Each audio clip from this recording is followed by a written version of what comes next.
Welcome, everyone. We're going to begin with a land acknowledgement. Let us reflect on the lands upon which we reside. We come from many places, and we want to acknowledge the ancestral homelands and traditional territories of the indigenous peoples who have been here since time immemorial, and to recognize that we must continue to build our solidarity and kinship with Native peoples across the Americas and across the globe. San Diego Mesa College is built on the ancestral unceded homelands of the Kumeyaay people. We acknowledge and honor their tremendous contributions to our region and thank them for their stewardship, past, present, and future. Please join me in a collective breath.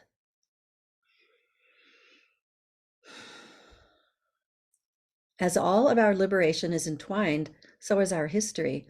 We also acknowledge that this country was built up from the free, enslaved labor of Black people, and we honor the legacy of the African diaspora. We honor the legacy of Black life, knowledge, and skills stolen due to violence and white supremacy. With this acknowledgement, we recognize a duty to give honor through our work and continue to stand up for racial and social justice every day.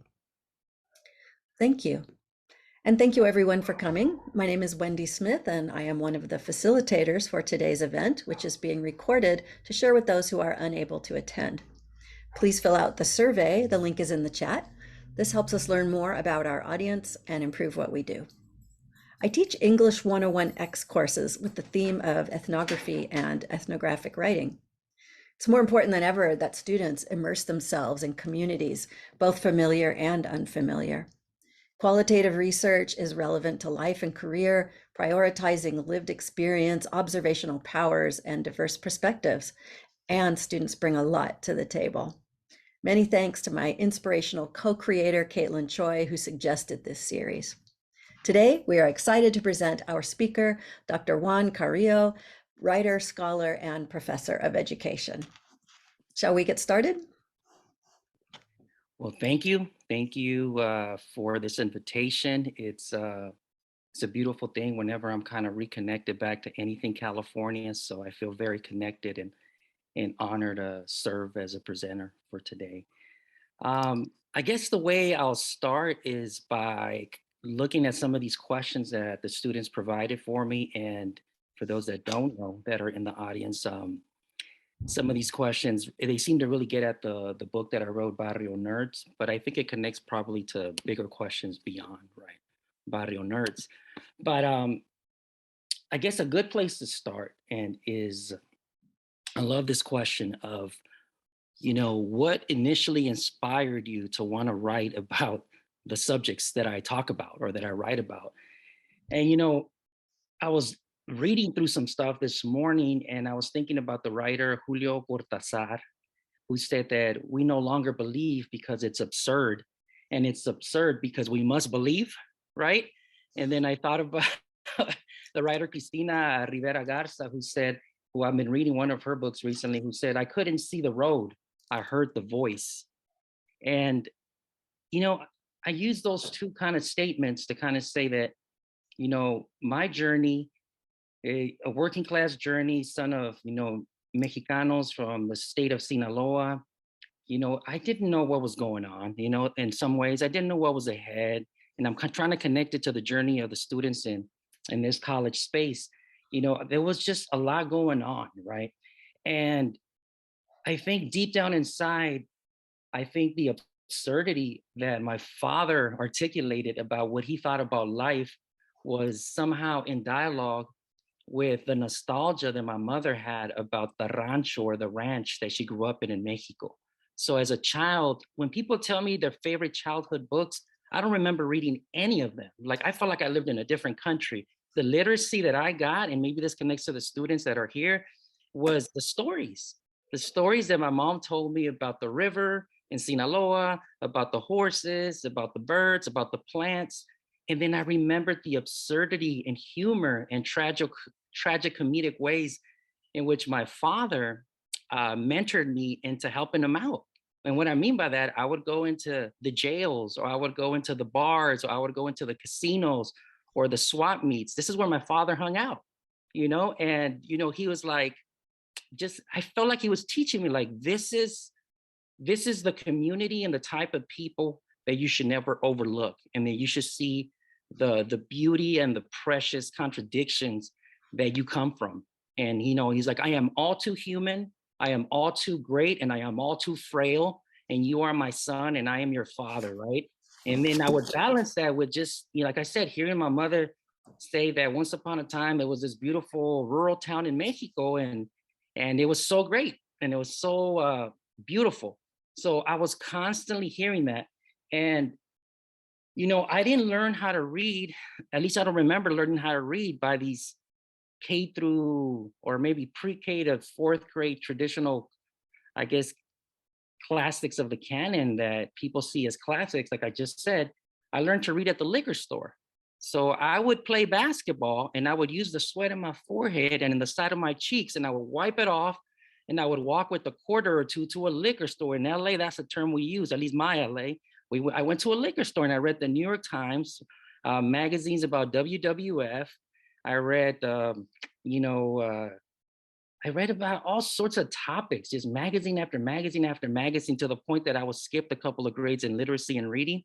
And it was all from the yellow pages at home, and and from reading magazines at the liquor store after Ramon, who ran the liquor store, would give the kids in the neighborhood some money to get some baseball cards, and then we chew that gum, and then we start trading with him. Hey, I'll give you Mark McGuire if you give me Jose Canseco or whatever. And he was our mentor. He's the one that said you should go to this middle school or that middle school.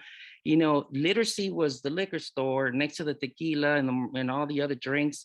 They had that glass apple juice when you pop it open and you would get lunch in California lunches. Remember that little glass?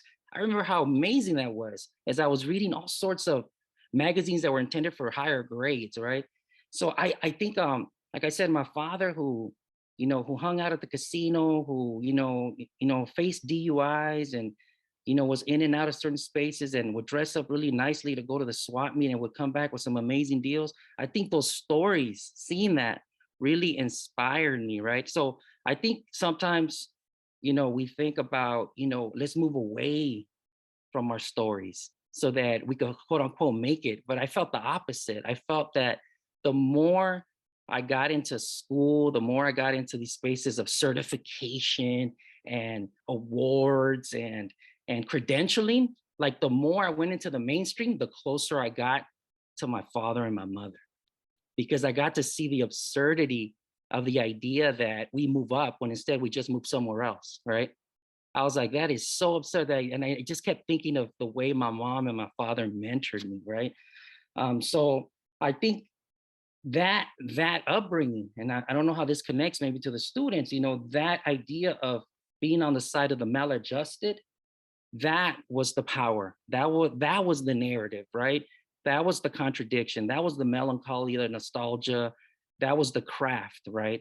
So I guess going back to the question, what inspired me, it was all of it. I was binational. I spoke Spanish and English at the same time. Who knows which one came first? The assessments don't want to tell you which one came first. I have no idea. They all came first, right? So, you talk about translanguaging and all this research now.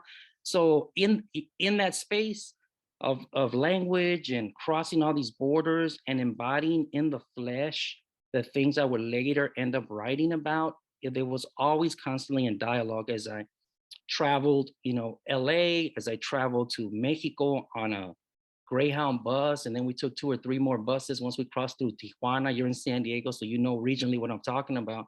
So, I would take these bus rides, like 15-hour bus rides or more, to Sinaloa, Mexico as a child. And I think all of that really inspired me. But also, I think I'm gonna connect this to another question that I really loved is, and Professor Carrillo, your writing seemed negative. I think by reading your bio, you have accomplished much. Do you plan on taking your inspirational stories to barrio communities? I really like that, the initial part about the negative, because, I think it was Cornel West who said, or Angela Davis who said, what it means to be radical is to go to the root, right? That is what it means to be radical. And I think by going to the root of the places and spaces where my father came to the States undocumented and dressed up as a professor to try to cross the border, and now I'm dressed up as a professor and I actually am a professor, right? Like that, the irony of that, like the tragedy of that, the beauty of that, I think in that memory, in that hunger of memory that Richard Rodriguez, who writes about this, right? In that memory, in that hunger to reflect back on my father and my mother, there were many times where things did get dark, where things did get a little nihilistic and a little, I guess, you felt like life was probably not what you thought it was going to be when you realize that Santa Claus is not real. Like you put all this work and you put all this commitment and you got all this, like I said, all the certifications and all the resume builders. And then you realize, you know what? Eating menudo in my front yard with my mom, that was success. Like, well, what did I put myself into right? Like, what's the point of all this? Right. So I think in that darkness is where, in that despair is where I found like a lot of redemption and a lot of transformation. Like there was something really redemptive about what Mike Davis, who recently passed away, rest in peace, the writer, historian, when he said, it is your love. I think he was saying it is your love for something that allows you to, rain on the parade. Like you have to like somehow rain on the parade to kind of get at what my friend calls the truth, at least as you see it. So I began, working class, like I said, public schools in LA, and I went on to become a high school teacher. That's one of the questions too. I was a high school teacher in working class communities from Texas to Florida to here in Arizona. And so by being a teacher, I got reminded again about these stories and the contradictions and inequities of society and how that trickles down to the classroom and the role of an individual or a collective working in coalition to make things better together. And really the word I wanted to throw out there that I think really centers, and again, this comes from my family because aside from my parents being storytellers and being in this interesting third space of humanization, a lot of my extended family, they're artists. So they play this music called banda music, kind of like a polka sounding music from the state of Sinaloa. At least that's where they bring it from. So in that music, right, there, to me at least, I grew up listening to a lot of vulnerability. So a lot of the writing that I share or that I try to put forth in my scholarship comes from a vulnerable place. I didn't have money to have a therapist as a kid. My therapy was the basketball court, it was the liquor store, it was, like I said, going to the casino or, trying to figure that out. And it was really saying, okay, now that I'm teaching high school students, how can I be vulnerable with them? Because they're being vulnerable with me. And how could that take us to a place of pedagogy, but a place of hope, right? Like a place of a critical hope or some kind of redemptive hope that may not be linear, and and I'm trying to think of the student population you have again here, of what they may be going through. When I left LA in '94, and I wrote about this in the book, I think I did, I took a Greyhound bus from South Central LA to the University of Michigan. And the first semester of classes, I looked under my desk thinking that books were down there. And I was shocked to find out at the University of Michigan that there were no books. And the reason, and then my peers who were like, grew up in Michigan, they're like, Juan, you don't realize that you got to buy books? I go, I didn't know that. I thought they were under your desk like in high school. And I share that story because this may connect to some of you, because what I ended up having to do is I had a part-time job at the student union, and I had to go to the union one day, and I was observing who was around me as I was like checking IDs for people going to a concert for the Offspring or something. I don't know who was popular back then. And I started looking around, and I said, you know what? Since I need books to be in college, there's a table over there that gives you a free shirt, a pencil, and a Visa card. So I went over there and I got a credit card, I got books, and like I said in a podcast once, I got debt.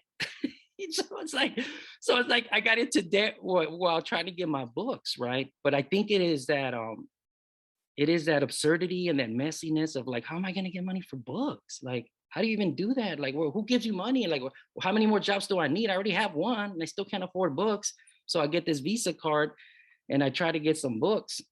And I went through the books and, I try to read them and I try to understand.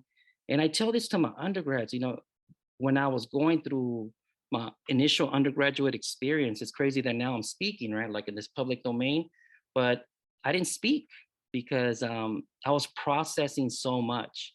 about my journey and where I was now, and if I felt at home or if it was the right choice that I made. I was going through this like intense like reflection of the past, the present, and the future, and I would became like a very dedicated listener, but wasn't necessarily sharing.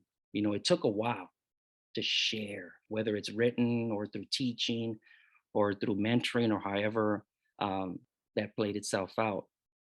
So, you know, was in college.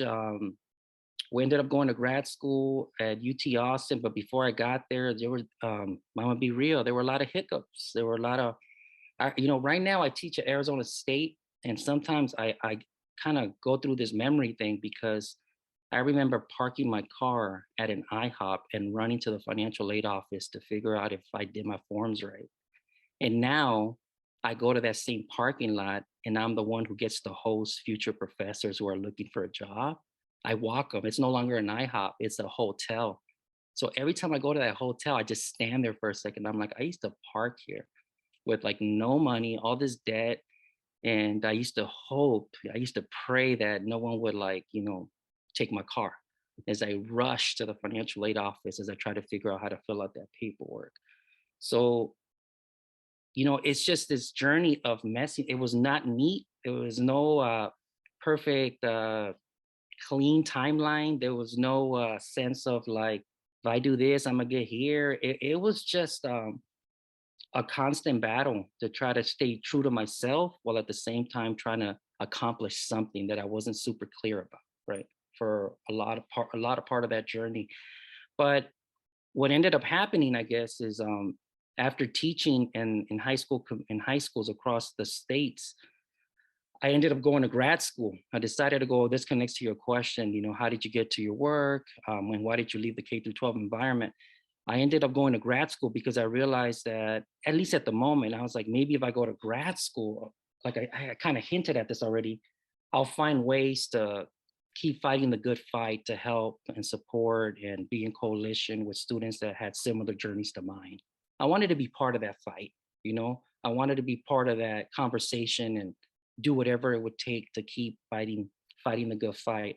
So I went to Florida State for a year, and then I took a trash bag and I filled it up with clothes. And I said, I think I need to get to Austin. There's some professors that I think speak my language. I didn't know anyone in Texas. That's kind of been my story. You just show up to places and you're just like, man, I hope, jump in the net will catch you. I think some of that, right? Like you're probably thinking of certain decisions you have to make in the next semester. A lot of times I jumped and see if the net will catch me. So I filled it up, I filled up the trash bag. And it's funny, when I go to hotels now for conferences, I often catch myself taking plastic bags, like Walgreens and CVS plastic bags. And people tell me, why are you taking a plastic bag if you have luggage? And I think it's that. I think it's trying to stay true to like the trash bag. And it's like what the writer from Mexico City, Juan Villoro, says, you are from the place where you take out the trash. I'm trying to make Mexico City my summer home. So I take out the trash. Where I take out the trash, that's home, right? So I always have a trash bag. I have it like on my bag where my laptop is, or when I go to conferences, I have a bag, like a strange CVS kind of trash bag.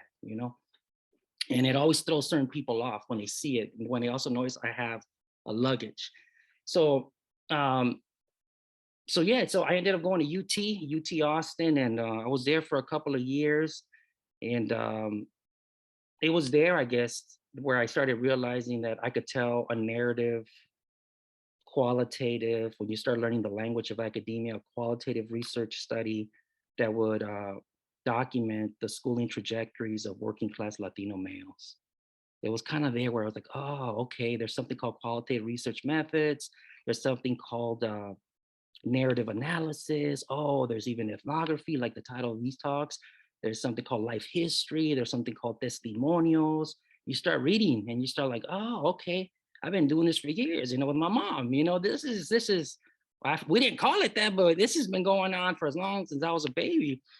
And so it was there where I said, well, I could probably tell a story of these scholarship boys, this narrative that looks at the narratives of gain, but also the narratives of loss. I didn't want to just tell a success story. in a clean way. I didn't want to tell a clean victory narrative because that's not what I typically hear in the data. That's not what happened to me. And that's, I don't know, I don't think things are like that. I think they're messy, right? They're contradictory. They're gains and there's losses sometimes at the same exact time.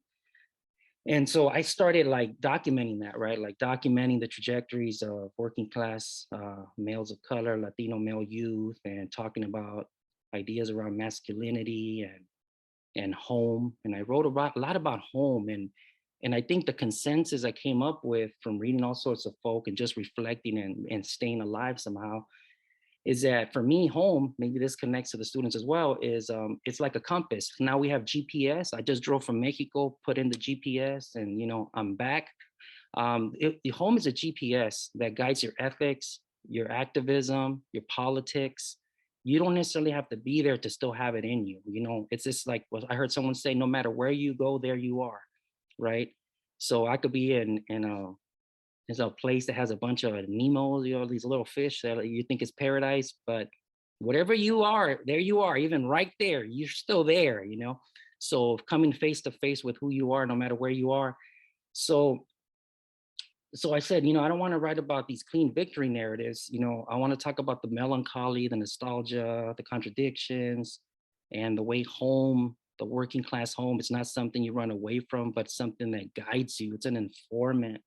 It's a family member. It's a tia, it's a tío, it's a big sister, a little brother that coaches you through this thing called trying to get a degree, trying to engage in equity work, trying to be a good educator, trying to graduate, trying to figure out how to get money for the next month, right? Those are all real things.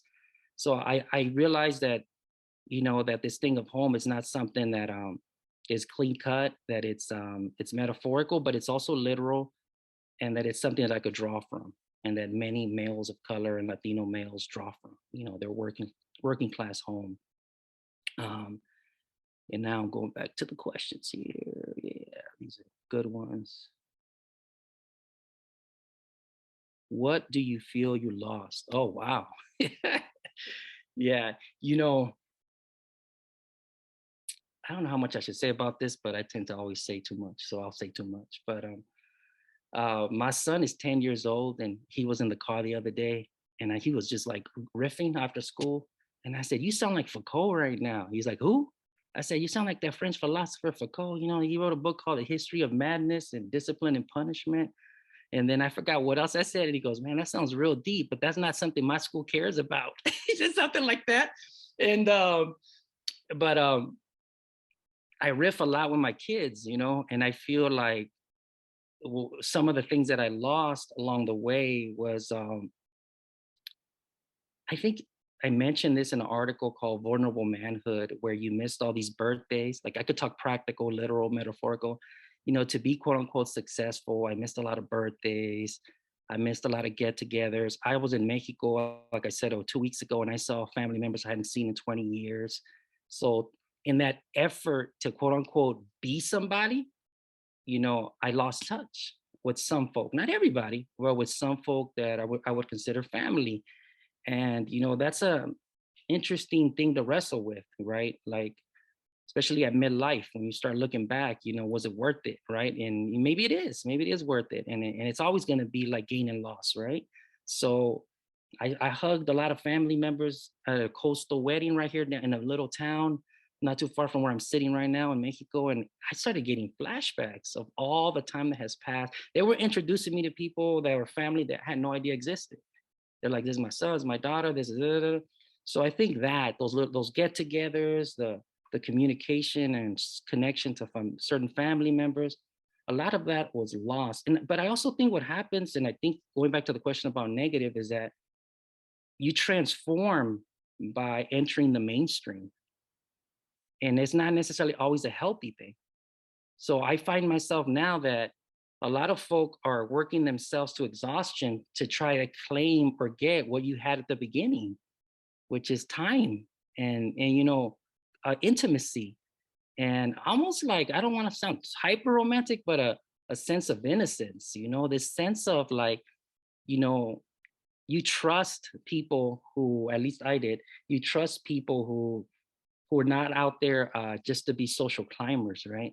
They're there because they're there with you in the struggle of waking up and trying to make ends meet for the day. There's like a realness about that. And I feel like that realness gets very diluted the more you get institutionalized and the more you enter these places where you're defined, evaluated, and measured by like definitions that are not necessarily your definitions, right? And I think that's the battle, like flipping the definitions and saying no and trying to make a yes your yes, in collaboration with others.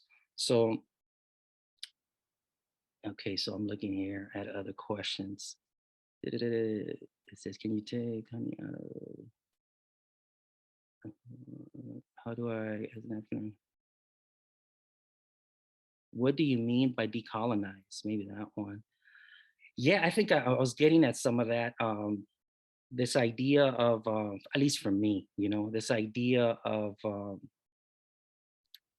looking at research, looking at my identity as an academic, as a father, as a son, looking at my experiences in the world and being of the world in ways that don't always follow like the way in which dominant society or Western society defines time, success, um, what's worthy of being published, or what's the correct knowledge that could be introduced to an audience, or the right knowledge. This idea of there's like books and research around being presumed incompetent and how that works based on certain colonial ideas about what's valid knowledge. So I'm always in a battle with myself, and in a battle with my job, and in a battle with being alive to like bring things back to the people that nurtured me at the beginning part of my story. And not saying that it was always everything about that I need to bring with me. There are things I do question and I don't want to bring along. There's things that they're toxic, but there are also many other things that I see as valuable that I'll keep with me, right? And I'll in a constant state of decolonization to try to be alive on my terms, whatever that means, right? And I'm learning every day. I'm redefining this every single set. I mean, as I'm talking out loud right now, I'm redefining things. So it's part of the journey, right? It's part of the journey.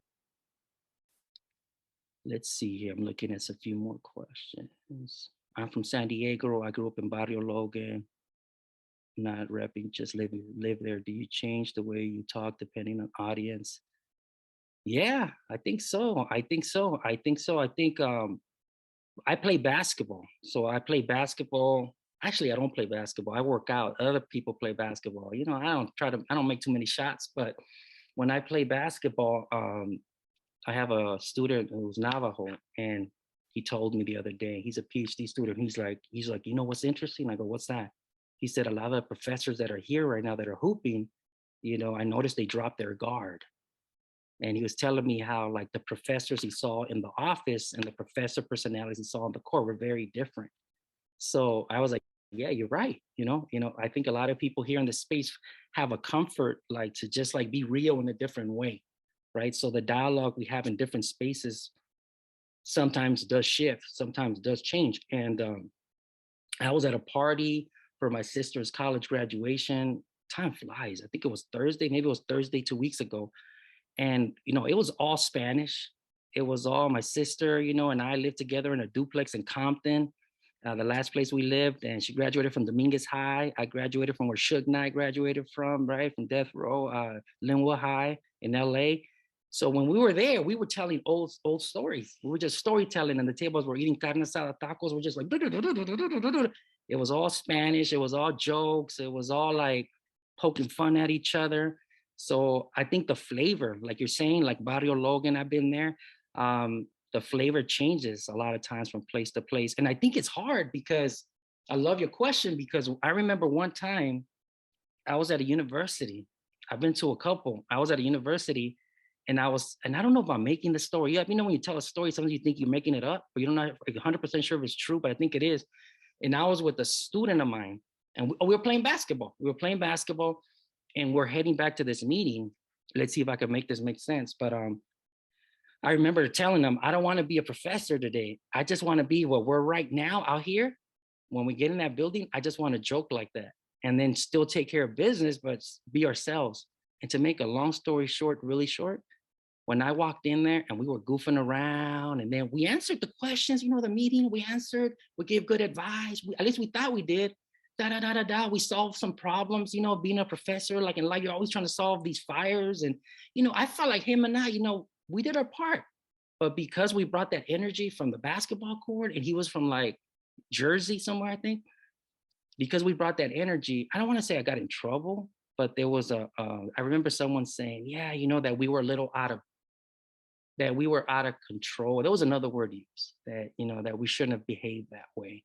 So I think sometimes you get penalized for being your whatever you define as your true self or that part of yourself. When you bring it into some of these places, sometimes people don't know how to take that, right? And there's a lot of research on that, right? Like the school to prison pipeline and how people get, put in these spaces in schools. And instead of being opportunity spaces, you get criminalized. It happens early, right? The way your voice sounds to people, the way your style sounds to people, the way your essence kind of feels to people, that throws some people off. That happened to me lots of times. Like I wasn't dressed the way I am now. Lots of times that happened to me where I felt like I was in trouble because of who I was, not because of anything I necessarily did, right? So that's real. That's a really good question, and that's something that you work through, and I've tried to work through to kind of keep getting to the next step and not getting penalized too harshly, right? I'm looking at it here, looking at the questions.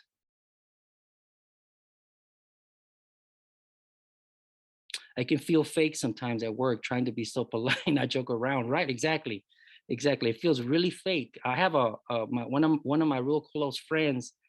We laugh about this. I don't know how much I should say, but this is probably inspiring. I should probably say it.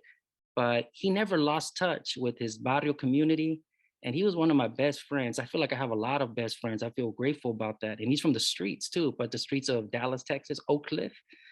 And we always like joke and we talk about life and we talk about what we did, what we didn't do, what we need to get better at. And I remember we walked around a lake in the mountains once because he was trying to finish his dissertation to get a PhD. It took him a long time, and I was trying to finish a book.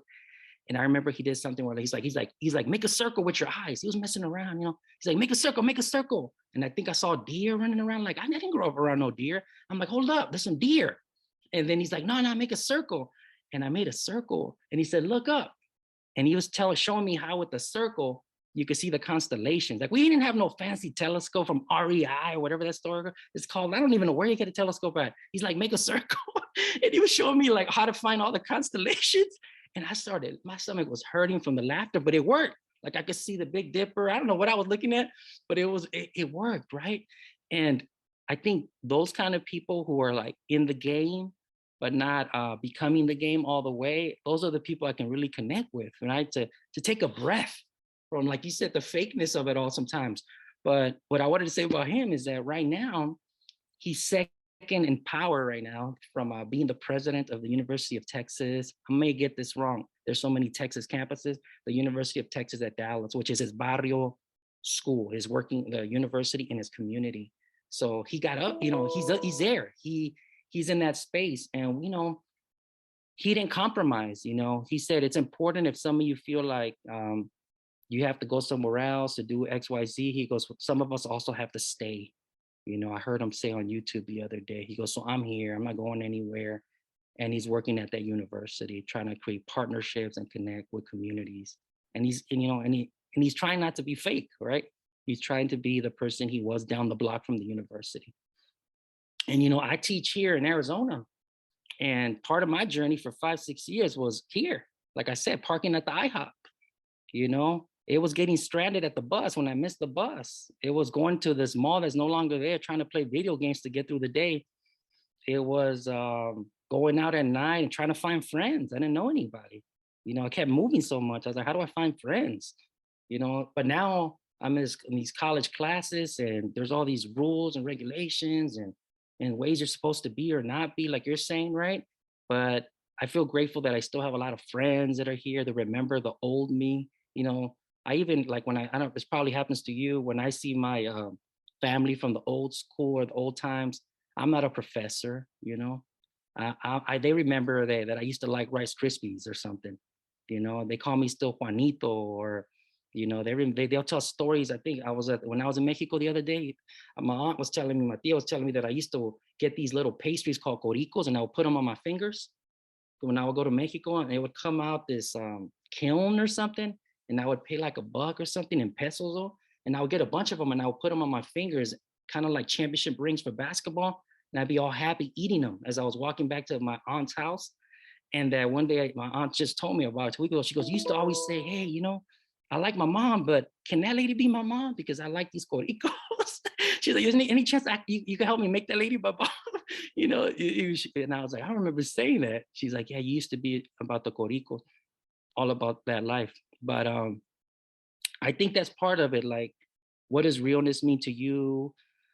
How to deal with the messy borderlands about, you know, school, professional life, and being yourself, and how to kind of like, and you're gonna find people. You're gonna find people. I hope so. I mean, in San Diego, I mean, you're gonna find people. You know, Arizona. I've been in Texas. You find people that are kind of on your tip. Not many, right? Because you know they weed us out. They try to cancel us, right? They don't try to give us no Netflix special, but you're gonna find people who you can kind of roll with. And then I saw something about basketball. Maybe I could say a few things about basketball. Where did I see it? Things move. Oh, hoops and education. Oh, there isn't a question about it, but maybe I could say a few things about it. Um, yeah, so I think basketball, to connect all this, my wife used to tell me, "You're always talking about basketball, but I don't think you're talking about winning and losing or getting a scholarship. Not that a scholarship doesn't have, it's cool if you get one. I hope you get one."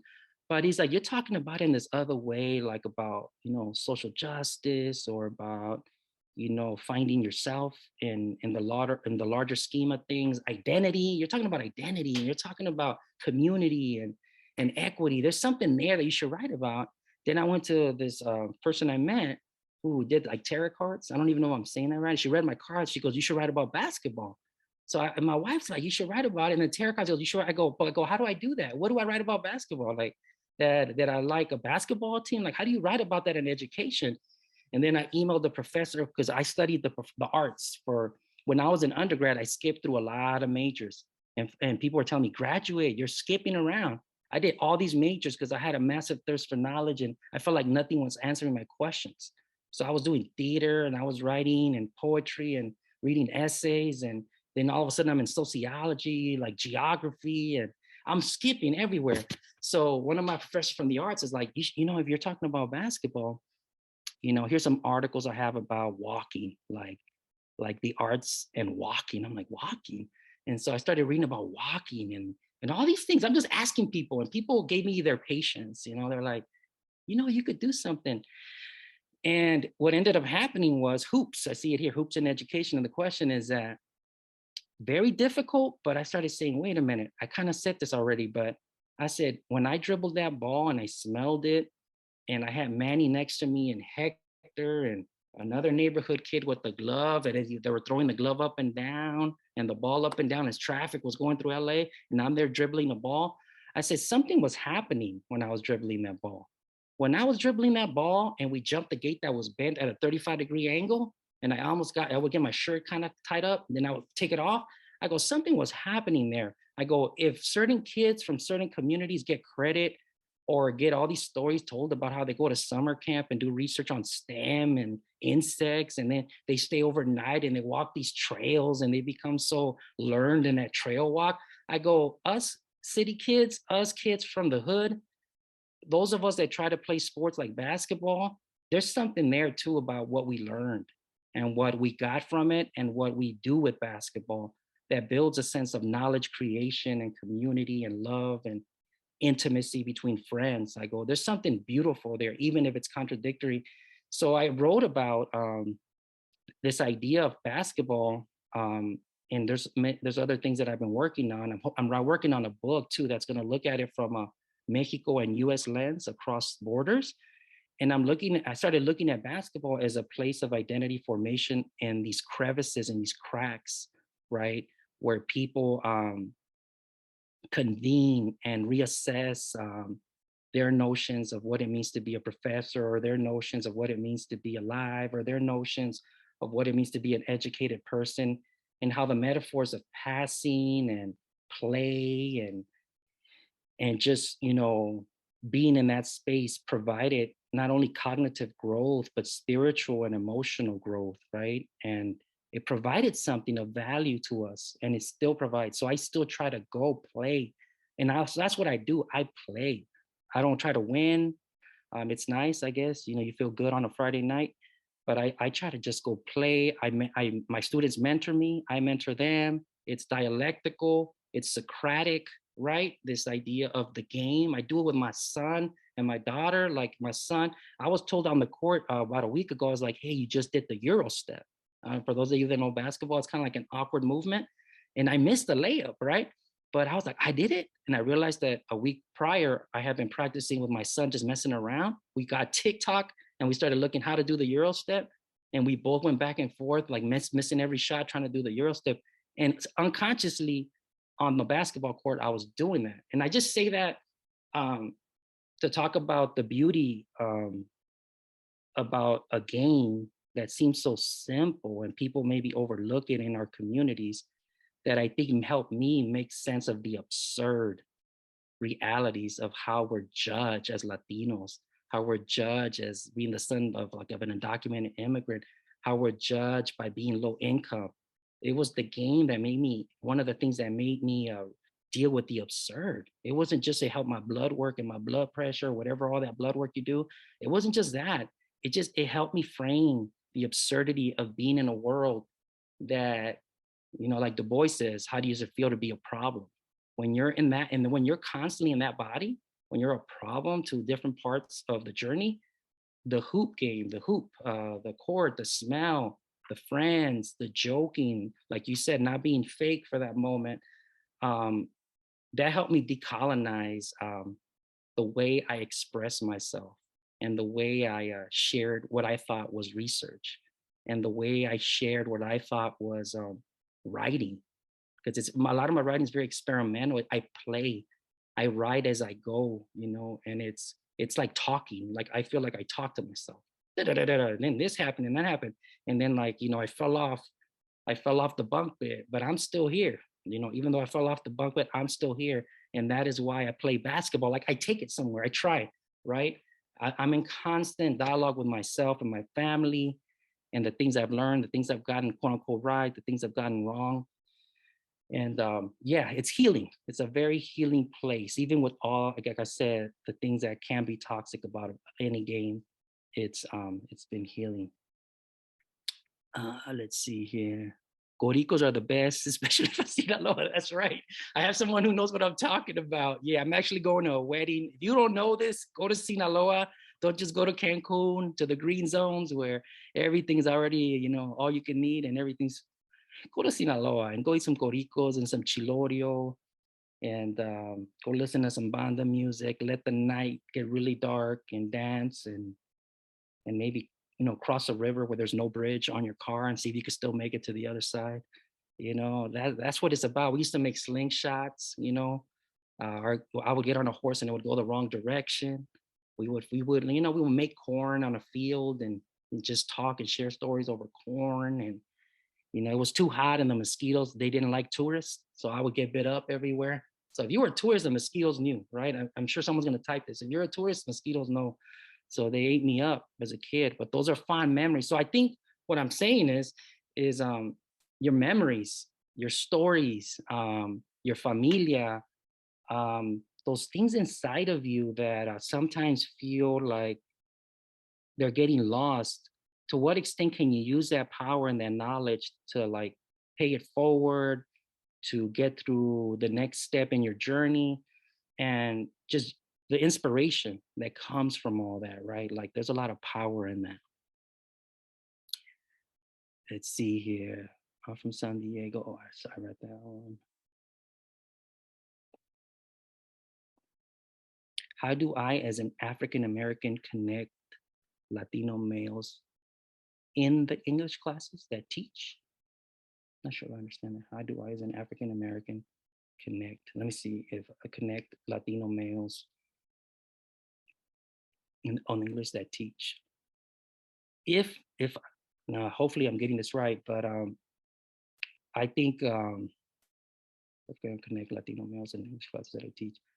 I think there's a lot of, hopefully I'm understanding this right. There's a lot of research and a lot of literature from, I just saw behind me Angela Davis and James Baldwin, and I mentioned earlier like authors like Cristina Rivera Garza and Julio Cortázar, and I'm thinking of authors like Gloria Anzaldúa, all these places and spaces of thought that have their own unique journeys, but also have a lot of commonality about making sense of identity and these in between spaces of identity. With Ansaldua talked a lot about Nepantla, this in between place, and juggling the borders of ambivalence and contradiction in your story. I think there's a lot of places of communion where we can come together and I guess reach young people across these spaces, like you said, Latinos and African Americans. So I guess there's a lot of pathways that you could take with that in terms of stories and books and research and stuff like that. Let me see here. Questions, I'm looking at them. What made you stick with your studies while being surrounded in a non-safe environment where it's easily to get steered in the wrong direction? That's a great question. As the longer you stay in the game, I'm using the word game a lot today, the longer you stay in the game, the more you realize that, well, what's more dangerous, like that or like the world of like the mainstream? Because in the world of the mainstream, it's cutthroat, it's you don't know who to trust, there's often a lot of cliques, that if you're in the clique, you're in, if you're in the clique, you're out. I don't know when I think of danger now, I'm like, I remember one time I moved to Mexico because I had an opportunity to take a semester off. I had never heard of, right? Like my dad had his name on his shirt, he worked in the factories, and my mom was in and out of different places, even working in the fields. So I was like, okay, I can take a semester off. I went to Mexico and I had someone at the airport tell me, um, do you need some help with your bags? I see you have a little baby. And I said, I would appreciate a hand. Yeah. I'm trying to get my bags checked in. And he said, I just want to say one thing before you get on your plane. Just be safe out there. I hope you know what you're doing. Something like that. And I was like, whoa, I was like, that's cool. He's looking out for me. But I was like, be safe out there, Mexico, right? And I was like, in so many ways, like, yes, there's this element of whatever we define as danger, but where I was living or in the States, sometimes I'm sure some of you can relate to this. You feel endangered when you're driving. You feel endangered when you're in a class. You feel endangered when you're walking down the street at a park and it's dark and you're wearing a hoodie, right? You feel in danger when you're not dressed up in certain places. So I was like, over there, I'm not going to romanticize because there's stuff that happens everywhere. I felt more at peace. So I think this idea of danger is something that has gotten messier and messier over time, because so many of the places that I thought were as a kid places of like success and accomplishment and that's where you plant your flag that you say I've made it, all the work paid off. Those places are often the places that where you get the biggest injuries that not even an MRI can find out what just happened to you, and there may be no coming back, right? You get an MRI and those places that supposedly are about success, you may never come back. So I think I'm always like very protective of like what MRI do I want and which MRI do I not want. Sometimes these things that they sell me like commercials on TV trying to sell you a car, I'm like, I'm not buying that car. I don't want it. I don't want to eventually have that MRI. I don't want that MRI. I've seen too many people got caught up in that MRI. It's not looking good for them. I said, no, I'm gonna go over here with these maladjusted and some people that I trust, and it's gonna be okay. I may lose some money, I may lose some promotions, I may lose some opportunities, but I'm gonna gain others. And there's gonna be a sense of sacredness that I think my mom could be proud of. You think of your mom, right? Like that my mom could be proud of, and yeah. So I think that those are like interesting. It's a great question. Those are things that that I'm always going through. Let's see, Coricos. Yeah. So what else here, Professor Negative? Yeah, we talked about that. Yeah, I think a question here that I think I've kind of said this already. This idea of fugitivity, at least for me, when it comes to basketball, is this idea of finding a place in the non-place. You know, always trying to find a place in this non-place. Always trying to decolonize learning. Always trying to decolonize what it means to be a student, what it means to be a father, what it means to be a son, what it means to be Chicano, what it means to be from LA, but yet from everywhere because I move so much, right? What it means to talk, what it means to silence or not silence what I really want to tell you, you know, that is the place where I feel like where I commit to, right? The idea of like moving away from some traditional definition of who I'm supposed to be and what I'm supposed to share as a researcher or a writer. I'm always trying to find, like I said earlier, like the cracks and the third spaces. And while doing that, it feels kind of like you're all over the place. It kind of feels like you're lost sometimes, like you're swimming and you don't know where the beach is. You're like in a river, you're trying to get to the ocean and get to the sand. You're like, where am I going? But I think there's a power in that fugitive consciousness, right? Of just trying to get to your truth on your terms, right? Even if it's like really messy and really complicated at times. Yeah, uh-huh. Let's see. Anything else? What made you change your career path? Probably. Dr. Carrillo, you just mentioned the fugitive consciousness, Yeah. and my students have been sort of trying to work with that term and understand it. And I saw in here there was a question, what is fugitivity? Can you talk about it a little bit? Yeah, yeah. I think that's what I was trying to get at that. I mean, people have written about this in different ways, but I think for me, fugitivity, at least when I wrote about it through basketball, it kind of emphasizes this sense of displacement, um, this kind of sense of displacement in a spatial way, like the spatial displacement of my soul, my identity, of who I am as a professor, who I am as a family man, or this idea of trying to find my sense of home in the middle of colonial arrangements, in the middle of hegemonic arrangements, in the middle of all these oppressive forces, trying to find a place that I can call home, right? And a place where I can learn on my terms. That's a way, there's different ways that people could take this. That's the way I kind of have begun to wrestle with that, to have this fugitive consciousness, right? And to try to find not options in the traditional way of options that make sense to me, like the scholar Walter McNorlell talks about, but trying to find these alternatives. Like, what are these alternatives? Not options within the current system. What are these other alternatives of how I'm allowed to speak, of how I'm allowed to publish an article, of how I'm allowed to use research methodology? Like, so many times I get students are like, well, that's not the way the methods say. I'm like, yeah, but what are the alternatives? Like, how can you take like a fugitive approach to this, or just to make a connection, you know, that is more honest and true to the folk that you're talking about, and also to your story and who you may be, right? So, you know, part of that too to me is it's about the power to study, you know, this idea that Milton talks about, you know, this idea of study.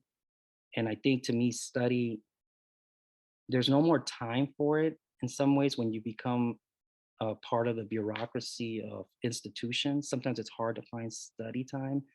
But I think study in the critical and decolonial tradition is to, like I said earlier, is to go back to the roots, to go back to the roots of how you come to realize that everything or many things are just social constructs. They're like agreements that people have made, and that you have an opportunity possibly to find your sense of home and your place, and your sense of storytelling or research or being a college student in a place that is different, right? But yet the same in terms of how it connects to other people that may have lived a similar story. Yeah, I don't. How am I doing with time? I think I see 12:55. I just want to make sure I'm respectful. Yeah, we have time maybe if someone has one more question that they Uh-huh. would like to blurt out or even put in the chat. Sure.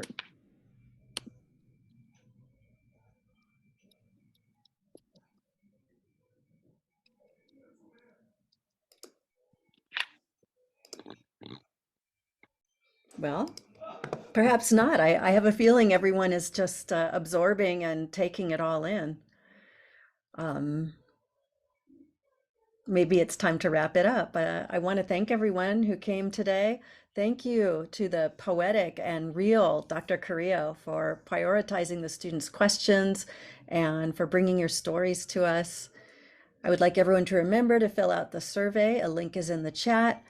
Um, and I hope everyone has a great Wednesday. Great. Well, thank you for the invitation. I want to wish the best to all the students that are in these classes. And thank you again, Caitlin and Wendy, for the invitation.